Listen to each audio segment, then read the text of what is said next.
안녕하세요. 귀한 사람들 인공화호 편을 담당하고 있는 삼성서울병원 이비인후과 교수 정원호입니다.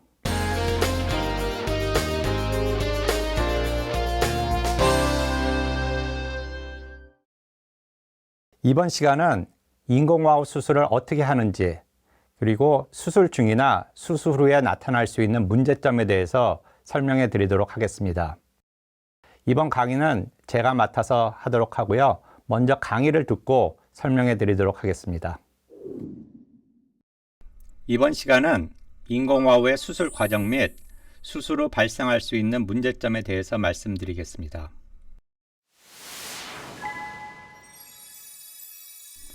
앞 시간에 설명드렸듯이 인공화호란 듣고자 하는 소리를 외부 장치의 마이크를 통해 받아들여서 외부 장치에 있는 어음 처리기를 통해 소리를 분석하고, 분석된 소리는 트랜스미터를 통해 내부 장치인 수신 자극기로 전달됩니다. 전달된 소리는 주파수 특성에 따라 달팽이관에 삽입된 해당 전극에 신호를 주어 이와 연결된 청신경 세포를 자극하여 소리를 듣게 하는 장치입니다. 따라서 인공화호 수술이란 수술을 통해서 인공화호의 내부 장치를 귀 안에 삽입하는 것을 말합니다. 내부 장치는 크게 소리를 외부 장치에서 받아들여서 전극으로 전달해주는 수신 자극기와 달팽이관으로 삽입하는 전극으로 나눌 수 있으며, 수신 자극기에는 외부 장치와 부착할 수 있는 자석이 들어 있습니다. 코클리아사나 메델사의 인공화호는 모두 동일합니다. 수신 자극기는 귀의 후 상방 쪽의 피부 밑에 삽입하여 외부 장치는 자석을 통해서 수신 자극기와 연결이 되고 탈부착이 가능합니다. 전극은 수술을 통해서 달팽이관에 삽입을 하게 됩니다. 수술 과정을 한 단계씩 설명해 드리겠습니다. 수술 전에 수신 자극기를 넣을 장소를 디자인한 후에 피부 절개를 하게 됩니다. 따라서 수술 뒤에는 귀 뒤에 점선과 같은 상흔이 남게 됩니다. 전극 삽입을 위해서는 달팽이관으로의 접근이 필요한데, 이를 위해 귀 뒤에 돌출되어 있는 뼈, 이를 유양동이라고 하는데, 이를 제거하게 됩니다. 유양동의 뼈를 수술로 제거하고 귀의 뒷벽의 일부를 제거하면 달팽이관으로 들어갈 수 있는 정원창이라는 막을 볼 수 있습니다. 정원창을 통하여 혹은 정원창 앞부분에 있는 구멍을 내면 달팽이관으로 전극을 삽입할 수 있는 공간이 확보됩니다. 수술 중 주의할 점은 이 공간을 만드는 과정에서 바로 밑에 안면신경이 지나가기 때문에 안면신경 손상이 일어나지 않도록 주의를 해야 합니다. 내부 장치를 넣을 준비가 끝나면 우선 수신 자극기를 귀 뒤에 삽입하게 됩니다. 다음은 전극을 정원창을 통해서 달팽이관 안으로 삽입을 한 사진입니다. 전극이 삽입된 후에는 전극이 움직이지 않도록 위치를 고정시키고 전극 주변으로 뇌척수액이 유출되는지를 잘 확인합니다. 수술 후 수술 부위의 부종이나 출혈을 줄이기 위해 수술 후 2-3일 정도는 압박붕대를 감아둡니다. 수술을 마치기 전에 다시 한번 출혈의 여부나 뇌척수액의 누출이 없는지를 확인하게 됩니다. 수술 후에는 수술장에서 전극이 달팽이관에 제대로 삽입되었는지를 확인하기 위해 영상 촬영을 합니다. 영상 촬영을 통해 전극이 제 위치에 들어가 있는지 혹은 꼬이지 않았는지를 확인합니다. 또한 전극이 제대로 작동하는지를 알기 위해서 전극의 저항값을 측정하고 전극의 전기적인 반응을 확인하게 됩니다. 수술 중 생길 수 있는 문제로는 앞서 보여드린 대로 안면신경이 전극을 삽입하는 경로 바로 밑에 들어가게 되므로 수술 중 손상의 위험이 있으므로 주의를 요하게 됩니다. 특히 뇌기형이 있는 경우에는 이런 정상 안면신경의 경로가 다를 수 있으므로 더욱 주의를 요합니다. 유양동 삭대술이나 와우 절개술을 시행했을 때 뇌척수액이 나올 수 있습니다. 뇌척수액의 유출이 일어났을 때 확실하게 막아주면 아무 문제가 없지만 만약 수술 후에도 뇌척수액의 유출이 지속돼서 일어난다면 뇌막염 등의 생명에 치명적인 합병증을 일으킬 수 있으므로 이에 대한 주의가 필요합니다. 정상 구조에서는 드물게 나타나지만 뇌기형이 심한 경우에는 뇌척수액의 유출이 나올 수 있으므로 이 경우 뇌척수액의 유출을 철저히 막아주어야 합니다. 수술 부위의 출혈 등으로 인해서 수술 후 귀 뒤가 부어오르는 현상이 나타날 수 있습니다.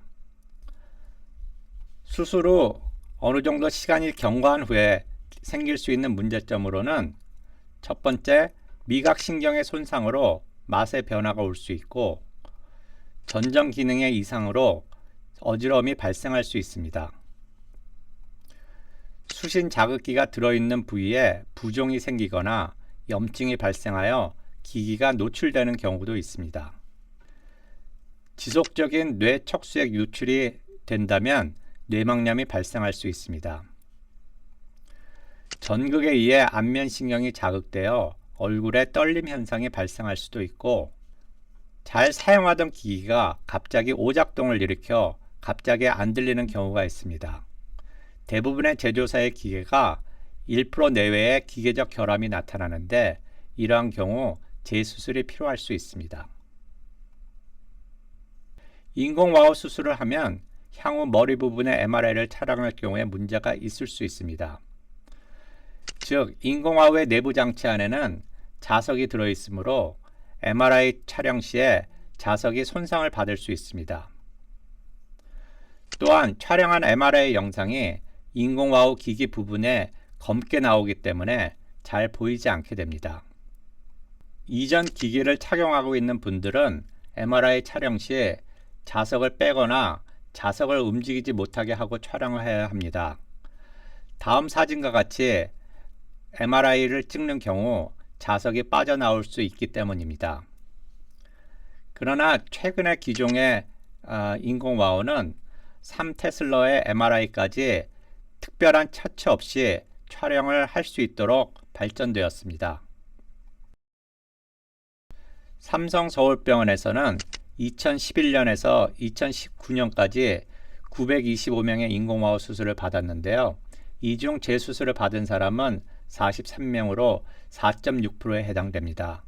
이는 다른 보고와 크게 차이가 나지 않은 수치입니다. 재수술을 받은 이유로는 기계의 오작동이 가장 많았고요. 수신 자극기 주변의 염증으로 인해서 위치가 변했을 때 재수술을 받았습니다. 또한 수신 자극기 주변으로 혈종이나 염증으로 인해서 수술을 받은 경우가 3례 있었고 뇌척수액의 누출 및 전극이 잘못 이식돼서 수술을 받은 경우도 있습니다. 모든 재수술은 큰 어려움 없이 진행되었고 수술 후 결과는 모두 좋았습니다. 네, 강의 잘 들으셨나요? 그럼 제가 생각하기에 궁금해하실 몇 가지에 대해서 말씀드리도록 하겠습니다. 먼저 수술 시간과 수술의 난이도에 대해서 말씀드리겠습니다. 인공와우 수술 과정은 난이도 면에서 아주 어려운 수술은 아닙니다. 귀 수술을 많이 해본 전문이라면 쉽게 할 수 있는 수술인데요. 경험이 많은 전문이라면 수술 시간은 약 1시간 정도면 끝낼 수 있겠습니다. 수술 중 주의할 부분은 안면신경의 손상이 일어나지 않도록 하는 것입니다. 강의에서 말씀드린 것처럼 안면신경은 삽입되는 전극 바로 밑에 놓여 있게 되므로 수술 시에 손상의 가능성이 있습니다. 주의를 기울이면 손상의 가능성이 거의 없지만 안면신경의 주행이 정상과 다른 경우에는 손상의 위험이 있겠습니다. 앞서 소개한 수술 후 문제점에 대해서 말씀을 드리면 수술 후 발생할 수 있는 미각의 변화나 어지러움은 시간이 지나면 대부분 소실됩니다. 수술 중에 안면신경에 손상이 없도록 주의를 하고 뇌척수액 유출이 생기면 이를 철저히 막는 것이 가장 중요하겠습니다. 재수술이 필요한 경우도 있는데 이는 잘 사용한 기계가 갑자기 오작동을 일으켰을 때 가장 흔하고 경우에 따라서는 내부 기기가 제휴 위치에서 벗어나서 빠져나오는 경우가 있습니다. 가장 어려운 케이스는 뇌의 기형이 심하여 안면신경 주행에 이상이 있고 전극이 들어갈 달팽이관이 정상과 다른 모습을 가지고 있거나 수술 중 뇌척수액 유출이 아주 심하게 발생하는 경우입니다. 그러나 수술은 술정 검사로 CT와 MRI를 통하여 뇌의 기형이 있는지를 정확히 확인하고 기형이 있는 경우에는 기형의 정도에 따라 적절한 수술 방법을 선택하여 시행하면 별다른 어려움 없이 시행할 수 있겠습니다. 이번 시간에는 인공와우의 수술 방법과 수술 후 생길 수 있는 문제점에 대해서 말씀드렸습니다. 이상으로 이번 시간 마치겠고요. 혹시 궁금한 점이 있으실 경우에는 댓글로 올려주시면 자세히 설명해 드리도록 하겠습니다. 감사합니다.